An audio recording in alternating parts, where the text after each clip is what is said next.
Semua orang-orang ini bakal diampuni oleh Allah Subhanahu wa Ta'ala, tetapi ada orang yang bakal tidak diampuni oleh Allah Subhanahu wa Ta'ala, yaitu orang yang tidak diberikan hidayah, inayah, kekuatan, petunjuk oleh Allah Subhanahu wa Ta'ala ibadah di bulan Ramadan.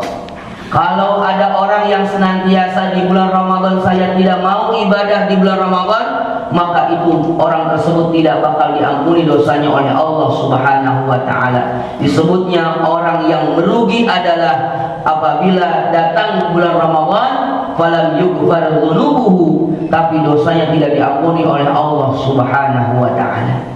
Yang kedua, apa makna tamunya agung yang ada dalam bulan Ramadan? Ramadan disebut dengan Syahrul Sabr, bulan yang dimana penuh dengan kesabaran. Sabar kita tidak makan, sabar kita tidak minum di siang hari sampai waktu maghrib, maka kesabaran itu senantiasa mendapatkan nilai pahala di sisi Allah Subhanahu wa Ta'ala.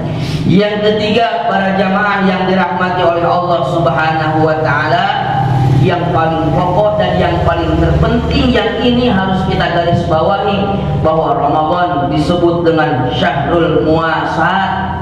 Syahrul Muasat maknanya adalah bulan yang dimana banyak sekali orang ini penuh dengan kebaikan, orang-orang penuh dengan kepedulian. Di bulan Ramadan ada namanya takjil, ada namanya iftar jama'i, ada namanya sahur jama'i, ada namanya pemberian hadiah-hadiah kepada orang-orang fakir maupun miskin. Yang tidak punya saja memberi, apalagi yang kaya pasti lebih memberi.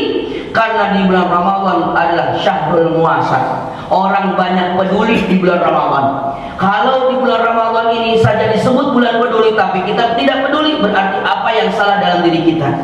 Yang berikutnya adalah yang ketiga, Ramadan disebut Syahrun yazdadu rizqul mukminin. Ini yang harus kita menjadikan sebuah motivasi bagi diri kita.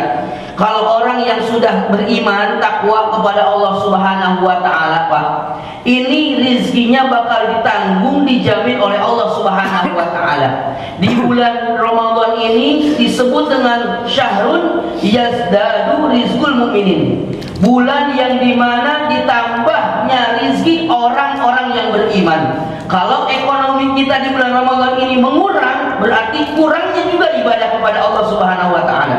Kalau misalkan kita ini omset kita, pemasukan kita ini justru banyak kekurangannya dibandingkan pengeluarannya, berarti ada yang kurang kita ibadah di bulan Ramadan ini.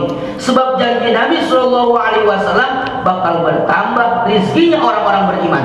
Maka di bulan Ramadan ini yang harus kita tambah itu adalah keimanan, ketakwaan, yakin kita kepada Allah dalam ibadah kepada Allah Subhanahu wa Ta'ala. Efek sampingnya adalah dengan kita memperbanyak ibadah kepada Allah Subhanahu wa Ta'ala, rizkinya orang-orang beriman bakal bertambah daripada Allah Subhanahu wa Ta'ala.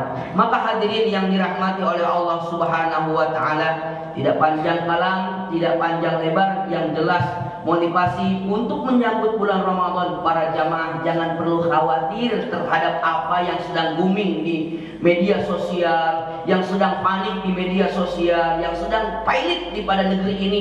Yang jelas kita punya Allah Subhanahu wa Ta'ala. Tugas kita di bulan Ramadan ini, mari kita sama-sama memperbanyak ibadah kita kepada Allah Subhanahu wa Ta'ala.